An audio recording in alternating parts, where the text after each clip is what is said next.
Asalaamu calaykum waraxmatullaahi wabarakaatu asxaabtii sharafta leh igu xiran sideytiin mi fiicantiin aan weydin wanaagsanahay kusoo dhawaada fiideo cusub maanta fadhigaygii baan rabaa inaan wax weynan ka qabto waxyaabo badan baan ka bedeli doonaa fadhigan waan decorate garayn doonaa center table-kan xitaa waan bedeli doonaa mid cusub baan keeni doonaa insha Allah waxyaabo badan baan kusoo kordhin doonaa waxyaabana waan ka bedeli doonaa fadhigan soo dhawaada ugu horreyn videoga like gareeya insha Allah asxaabtiina la sii share gareeya si asxaab sidiinoo kale oo qurux badan ay igu soo xidhmaan ugu horreyn waxaan sameeyay fadhiga wixii barkimo dul saarnaay oo dhan baan ka qaaday kadib waxaan soo qaatay mashiinka oo vacuum-ka la dhaho fadhiga baan vacuum gareynayaa korkiisa baan vacuum gareynayaa iyo hareerihiisa inta muuqata dhabarkiisa ma soo jiidjiidaya ma vacuum gareynaya sababtoo ah usbuuc ka hor baan si fiican vacuum gareeyo u nadiifiyay fadhiga dhan soo iska wada nadiif mashiinkana wuxuu ku fiican yahay fadhiga waxyaabaha dhasdhaska uu qabsado oo waxa weeye ayuu ka soo saaraya markaad vacuum gareeyo anaa yaabo wuxuu dhas ka soo saaraa fadhigayga hadda fadhigayga nadiif buu muuqdaa haddana markaan bahalkan aan ku sameeyo dhas badan baa kasoo baxa mashiinkan aad iyo aad buu ii caawiyey waxa weeye fadhigayguna madow waaye marka dhaskoo dhan asaaba soo jiitaba waxaan sameeyay waan wada vacuum gareeyay videoga boobsiis baa ku furnaa laakiin ilaa 10 daqiiqo vacuum gareynayay gacmaha igu daalayba markaan vacuum-ka u dhameeyay waxaan sameeyay barkimooyinka waaweynaa baan kusoo celiyay barkimooyinka waaweyn galka ma ka bedelo sababtoo ah galkooda iyo geeskan yar hoose fadhiga isku eeg ma bedelo saakana intaan galalka meeran dib ugu celiyay fadhiga qaybta waaweyn barkimooyinka yaryar baan soo qaatay barkimooyinka yaryar baa ayaga ka bedelaya galalka marka waxaan oo galalaan soo iibsaday marka waxaan ka fikirayay kuwii aan galalkan gelin lahaa barkimooyinka markii dambe waxaan doortay kuwa cadaanka iyo buluuga inaan geliyo iyo midka yar oo aan gelinayo greyga waxa way barkimooyinka hadda aan galalka gelinaya barkimooyinka hadda galalka gelinaya fadhigayga waxaan rabay waxa waaye inaan san u sharaxo ciidkii laakiin waan xanuustay ciidkii mashquul baan noqday waan haleeli waayay hadda ka bedbedelaya nashqadeynaya fadhiga kaasa barkimooyinka ka gelinaya galalkii laba barkimo cadaan baan geliyay midda yar ee single-ka ahna waxaan geliyay grey labada barkimo kalena buluug ayaan soo geliyay waa kaasa galalkan soo wada geliyay hadda barkimooyinka dhinac iska dhigaya waxaan sameynaya waxaan soo qaatay blanket-ka amba bustaha oo lagu sharaxo fadhiga midkan oo cadaanka ah baan soo qaatay midabka cadaanka aad iyo aad baa uga helaa cusub iyo hore ma isticmaalin bacdiyaan ka jaray iikiyaan ku saybsaday bustahan rabadaankiyaan soo gatayba gees baan ka dhigay fadhigii bustihii si yaroo shushublaana u dhigay bustaha saa ujeedaanba kadib barkimooyinka meeshii ku wada taxay dhexdan ka jajabiyey saa ujeedaanba barkimooyinka aan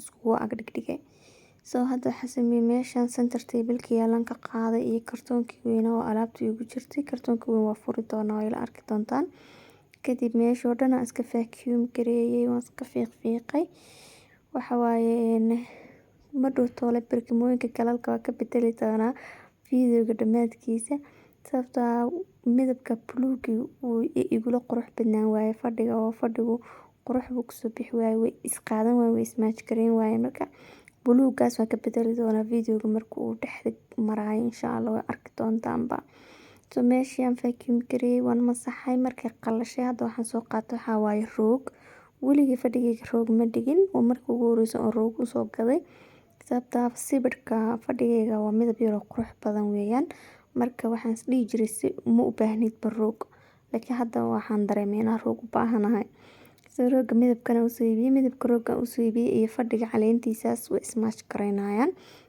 waxa waaye fadhigaygana maadaama uu ka kooban yahay grey madow cadaan blue iyo in yar oo dahabi ku jirta intaa midab uu fadhigayga ka kooban yahay kaliya waa inaan ku sharaxo wax intaas dhaafsiisan hadaa ku sharaxo ma kusoo baxaayo waxa weeye roogii meeshii ku goglay kadib kartoonkii aan soo qaatay kartoonkii aan furay kartoonka soo jeeda waxaa ku jira waa miisas center table-kayga kale oo haysto amba miiskayga fadhiga kalena haysto wuu iska cusub yahay laakiinse muddo ii yaalay hadda adiga 8 bilood sanad meelahaas ii yaala marka indhahaygii baa ka daalay wuu igu hor imid saa darteed aan isaga bedelay waa kaasa miiskan waa cadaan iyo madow fadhigu isna maaj gareynaya laba miis oo yaryar waaye waa kuwana barkimooyinka idiin sheegayay galalkii waa ka bedelay galalkan kale aan gashtay kuwana hadda maaj gareynayo oo u eeg fadhigayga kuwan baa fadhigaygu hada ku qurux badan yahay uu qaadanaya. Waxa waaye midabkii hore buluug ahaa fadhigayga ma kusoo bixaynin laakiin buluugan uu kusoo baxaya oo way is qaadanayaan. Haddana miiskii baan doonayaa inaan sharaxo. Waxaan soo dul saaray miiskii waxa waaye tarayga waxaa laga sameeyay geed. Waxa waaye waagi hore tarayda quraarada aan qaadan jiray hadda laakiin kuwa geedii igu baxda. Taray weyn aan soo dhigay kadibna waxaan soo dul saaray geed iyo bahal isku dhex jira. Kiyaan kasoo gatay geedkii bahasha isku dhex jiro akhtarka ah. Waxaan kaloo soo qaatay quraarada cadaraa lagu shubaa. Cadarka ku shubaa waxaa laga sameeyay lemon laakiin waagi hore lavender baa isticmaali jiray waa carfisa guri. Meesha lemon tii ku shubay cadarka ahayd kadibna waxaan soo qaatay qoryahan. Waxa waaye box aan iibsadaa Amazon-kan ka iibsadaa. 6 qoryaan markiiba ku ritaa. Qoryahan markay ku dhex jiraan cadarkan waxay soo nuugayaan cadarka kadib guriga udgoon ka dhigaan. Muddo qoryahan markay ku dhex jiraan cadarkan oo cadar badan ay soo nuugaan waa laga tuuraa kuwa cusub baa lagu ridaa. Waa kaas 6 qoryo cusub baan ku riday kadibna waxaan soo qaatay kala hadana shumaciya meesha saartay. Waxa waaye marmar baa iska shitaa shumaca oo meesha markuu saaran yahay. Waxa waaye moodka iskaga saxanaysa soo maahan. Waxaan kaloo halkan soo dul dhigan rabaa mishiinkan yar wuxuu sii daayaa udgoon air mist uu sii daayaa. Waxa ku jirta iyadna quraarada oo cadarku ku jiro. Cadarka ku jira lavender waaye urtiisu aad iyo aad u udgoon waaye. Lavenderka waan jeclahay mishiinka yar automatically isku shidaa. on baad ka dhigaysaa waa shidaysaa.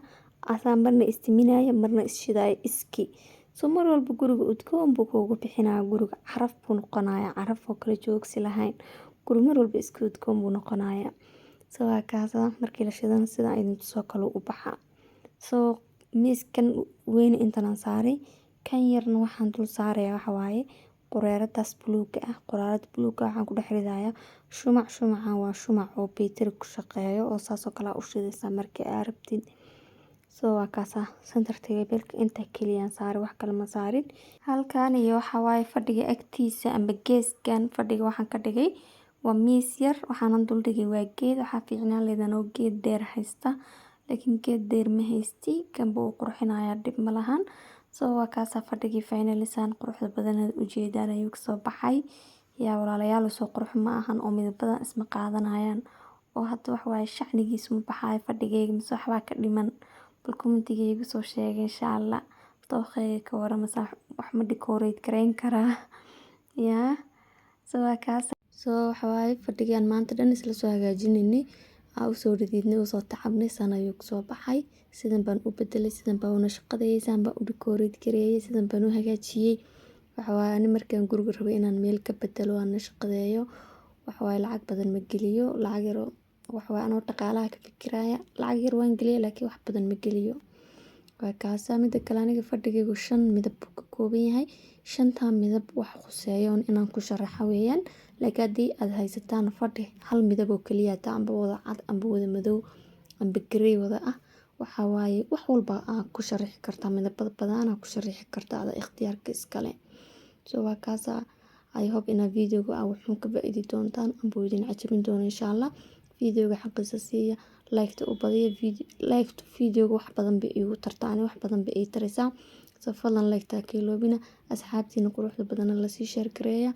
Waa kaas maca salaama. Bye bye.